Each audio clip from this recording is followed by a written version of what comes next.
everybody, my name is Jason Cheperdak and I've been the #1 real estate agent with the #1 real estate team here in Maryland, DC, and Virginia for the past 2 years, and I'm coming to you today to talk about when you should move and what to think about. So let's go talk about it. When I meet with families when they're considering buying and selling or selling and buying, I always describe to them the fact that they're going to be trading within the same market. So if you're currently living in a home that you need to sell to buy, my first consideration is looking at that dynamic.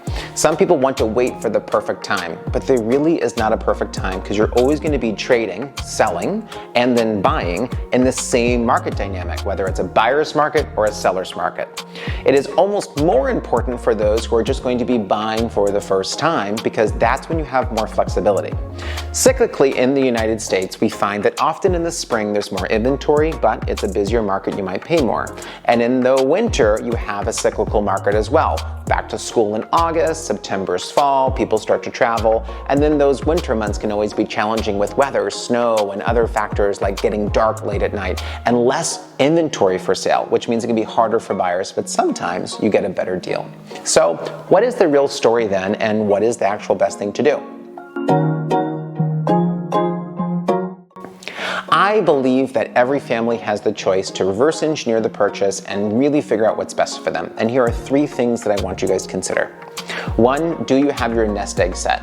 I think when you're looking to buy or transact for the first time, you need to have a little bit in reserves and figure out what that reserve amount is that makes you feel comfortable to handle those rainy day expenses. If you can transact with keeping that reserve, then I think now is a great time for you to consider a purchase. The second thing I want you guys to consider is really around the longevity of your next move.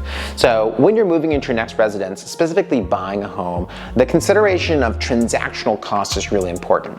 So if you're buying a home and you're trading just 1 year later, you might end up losing a little bit of money because of the cost of buying and selling. So I find a 2 to 3 year minimum is super powerful, leaning on the side of 3 years. At 3 years, you've been in the home long enough to pay down debt long enough, and you've also seen market appreciation, allowing you to sell at a nice profit if you're within the right market. Now the golden rule is the key of 5. At 5 years, you're going to be guaranteed great appreciation, good equity pay down, and be able to sell that for a profit. So how long you're going to be in the next location is a real independent factor of if you should move and when you should move. The third and most important thing is what you're moving into and the budget related to that. I want everyone to focus on not what the price is of the home, but focus on the monthly payment. One thing that's awesome about most employers is that you're getting 3 to 4 pay increases every single year. So if you stretch your monthly budget just a little bit, $200-300 a month more than you might be willing to do, and you get a much better home that's only $200 to $300 a month more in your budget, well, if you live comfortably or uncomfortably, I should say, for 1 year, by the time you get that next pay increase, that home is now really affordable for you. With the focus and intention on buying the best asset you can.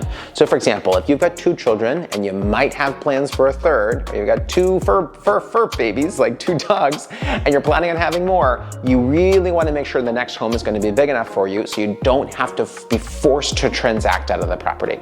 Again, owning a property for a longer period of time is always better. So my last tip there is buy the biggest home you can in the best location, obviously, but stretch your budget just a little bit and focus on the monthly payment, not so much on the price of the home, knowing that you're going to probably be making a little bit more money, and there's always a chance those interest rates might come down.